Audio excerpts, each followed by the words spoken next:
all stages of the turn. The technique for riding fakie is exactly the same as for riding forwards. Think about when to move pressure around the board and turn only your head in the direction of travel. Practice the funnel and corridor exercises to improve your short radius turns. Once you've mastered these, you can begin to fit your riding to the terrain of the mountain, controlling your speed by the turns you make and the line you take. As your riding develops, you can begin to move away from the piste and explore the greater challenges set by the mountain. Here, you'll have to adapt your techniques to fit the constantly changing terrain and snow conditions, matching your movements to the mountain. This is the world of the freerider. So far, you've practiced what is called a crossover edge change. At the end of one turn, the board is flattened and then steered onto the new edge. The body crosses over the board, moving from one edge to the other. Edge, pressure and steering control start gently and build throughout the turn. However, it's not that well suited to steep technical terrain, as the relatively gentle turn initiation can cause a rapid acceleration towards the fall line. For greater control on steep terrain, a more advanced and efficient technique is needed. In order to make turns in smooth, short radius arcs without increasing speed, you need to use the cross-under edge change. Here, the board is dynamically flexed from the end of one turn, pulled up onto the body and driven onto the new edge higher up the slope than the end of the previous turn. This creates earlier and stronger edge, pressure and steering control and minimizes the acceleration through the new arc. Turn initiation is very strong, and much of the turn can be effected up the hill before the fall line without any speed increase. This is an advanced technical maneuver, and as before, the board turns through skillful manipulation and by design rather than force. The cross-under edge change follows the pressure sequence A, B, C, and D. Firstly, make a strong pressure movement to A. Now drive the pressure to A and pull up on B, steering the nose up the slope. The board crosses under the body, which is now already on the inside of the new turning arc. Torsionally flex the board, steering onto the new edge C. The board is immediately flexed strongly into the new arc. Control the pressure and steering at C by strong opposing pressure in D. Don't rotate the board or your hip into the turn, as this will just cause skidding. Concentrate on the timing of the movements and always think the board turns by design rather than force. Cutting deep, fresh turns through untracked powder is every snowboarder's dream and is one of the greatest feelings you can experience on a board. Though riding powder may look effortless and easy, your first forays into the steep and deep may tell a different story. The technique for riding powder is very similar to the technique used for riding on the piste. A few minor adjustments are made to suit the deeper, softer snow conditions. Firstly, if you go too slowly, your board will sink. You need enough momentum to get your board to rise to the surface. In order to keep the nose up, adjust your pressure bias slightly towards the tail. The board will then plane with the nose slightly up and the tail down. As your momentum increases and the board planes on the surface, you will start to feel the pressure build under your front foot. With the nose raised out of the snow, the front control points B and C are now closer to the front foot, and steering pressure doesn't have to be moved as far forwards as for a normal turn. In effect, the riding sequence stays the same as normal, but the whole 4-point system is shifted further back on the board. This can give the impression that you have to lean back, but this is not the case. So remember, use the cross-under edge change turn on steep terrain. When riding powder, shift only the pressure rather than your weight towards the rear of the board.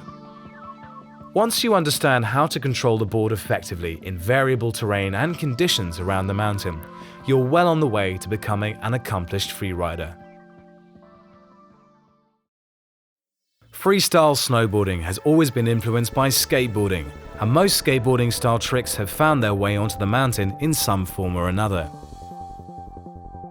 As you progress, the mountain terrain will start to look more and more like an enormous skate park, and it won't be long before you find yourself looking for terrain shapes to launch off rather than ride around. The ollie is a key skill for freestyle development. It allows you to get airborne off flat surfaces, starts to introduce you to the feeling of being in the air, and allows you to spring higher off small jumps without having to increase your speed. The majority of flatland tricks are based around the ollie, and you can learn loads of impressive tricks starting here. The ollie uses the dynamic flex properties of the board to spring you into the air. You're going to spring off the tail of the board, so gently increase pressure on your front foot in preparation. Get low on your board, ready to spring or pop into the air. Drive the pressure back, pushing from your front foot to the outside edge of your back foot and through towards the tail of the board in one swift movement. Pull up strongly on your front foot to flex the board and spring off the tail. Lead with your front foot, driving it up and forwards to flatten the board out. Pull your knees up and apart for extra height and float. Land with both feet simultaneously and with a flexed posture. Keep your board flat. Absorb the impact of the landing with your legs and ride away in a straight line. Most freestyle maneuvers need a little more airtime than ollieing off flat ground can provide, so now you need to take this skill to terrain that will help you get more height. Look for terrain shapes where you have a smooth takeoff and an agreeable landing. Begin slowly on a small kicker and build up your confidence as you go. The basic technique for riding kickers is very similar to performing an ollie. With a kicker, the curved shape of the ramp, called a transition, provides most of the lift, so the ollie action can be less dynamic. You can take off from either a flat base or very slightly on your heel or toe edge. To begin with, try to keep the board flat and always take off and land in a straight line. Ride in with enough speed to reach your proposed landing area. Keep your body relaxed and flexed, control your approach through your feet, and look straight at the middle of the kicker. As you reach the transition, slowly extend, using the same pressure sequence as for the ollie. Spring softly off the tail. Pull your feet up and push your knees apart for extra height and float. Keep your shoulders and hips correctly aligned and feel the arc of your flight. As you begin to drop back down to earth, extend your legs slightly towards the landing and absorb the impact with your legs flexed. Always land in a straight line with your board flat. Once you've mastered the straight air off a kicker, you can add some style to your airs by grabbing your board. The most popular and the easiest grab to learn is the indie grab. Grab your toe edge between your feet with your rear hand. Your grab can be further styled with a tweak. Push your feet against the grab to flex the board in the air. There are many different grabs to learn and so many variations to every grab trick that the possibilities are endless. Play around, adding your own personal style as your riding develops. So remember, the ollie is the first key skill to master in freestyle and forms the basis for many flatland tricks. Use the flex of the board to pop yourself into the air. Before you attempt tricks on kickers, practice riding off them straight to get the feel for controlling the board in the air and landing safely. The best places to grab the board are at the ends or between your feet. Add some personal style to your tricks by tweaking your grabs. The possibilities of freestyle riding are endless, so keep practicing and you'll soon be able to apply it to all the terrain you ride. Snowboarding is a sport that takes time and practice to master, but remember that learning to snowboard is a journey in itself, a search for the perfect descent.